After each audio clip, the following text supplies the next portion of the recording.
ডাকসু নির্বাচন থেকে আমরা এটা আশা করি যে আমাদের নারীদের বিশেষ করে কোনো ডিপার্টমেন্ট থেকে আমরা দেখি বা কোনো বিশেষ করে বিশ্ববিদ্যালয় প্রশাসন থেকে আমরা অনেক সময় দেখি যে স্টুডেন্ট হোক বা টিচার হোক অনেক সময় নারীরা অনেক রকম অবহেলার শিকার হয়, বিশেষ করে যারা হলে থাকে বা হচ্ছে যাতায়াত করতেছে অনেক রকম অসুবিধার শিকার হয় আসলে। তো আমাদের প্রত্যাশা থাকবে নারীদের এই সমস্যাগুলোকে একদম ব্যক্তি পর্যায় থেকে একজন করে হলেও সবগুলোকে চিহ্নিত করে এবং এগুলোর আমরা সঠিক সুষ্ঠু একটা ব্যবস্থা চাই, যাতে নারীরা কখনো ক্যাম্পাসেও অনিরাপদ বোধ না করে, হলেও অনিরাপদ বোধ না করে, এবং আমরা একটা মানে সুষ্ঠুভাবে একদম একটা ছেলে যেমন স্বাধীনভাবে চলাচল করতেছে তার কিন্তু চিন্তা করতে হচ্ছে না যে আমি হচ্ছে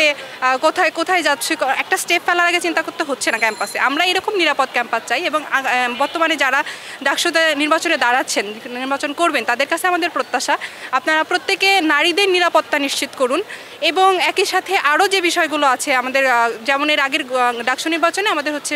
শুনেছি, আমরা নির্বাচনটা তো পাই নাই, শুনেছি যে গণরুমের যে একটা অত্যাচার ছিল সেই বিষয়টা তারা প্রতিহত করেছে। তো আমাদের এটা চাওয়া থাকবে যে এইগুলো যে বিষয়গুলোকে আমরা অবহেলিত হচ্ছি, নির্যাতিত হচ্ছি, যেগুলো আমাদের ভোগ করার কথা না, সেই বিষয়গুলো যেন আমাদেরকে করতে না হয়, একটা সুষ্ঠু সুন্দর নিরাপদ ক্যাম্পাস যেন আমরা পাই। সত্যি বলতে ডাকসু নির্বাচন কখনো সামনাসামনি দেখার সুযোগ হয় নাই বা এর হচ্ছে ইতিবাচক নেতিবাচক দিক এগুলো সম্পর্কে কোনো ধারণাই নেই। তবে প্রত্যাশা তো অবশ্যই থাকবে একটা নতুন ক্যাম্পাস গড়ার এবং যে ক্যাম্পাসে আসলে আমরা চেয়েছিলাম, এই যে জুলাই বিপ্লব হয়ে গেল, যে স্বাধীনতাটা আমরা চেয়েছি, মানে কথায় আছে যে স্বাধীনতা অর্জনের চেয়ে রক্ষা করাটা কঠিন। তো মানে প্রত্যাশা এটাই যে এই স্বাধীনতা যেন আমরা রক্ষা করতে পারি, যার জন্য এই যুদ্ধ,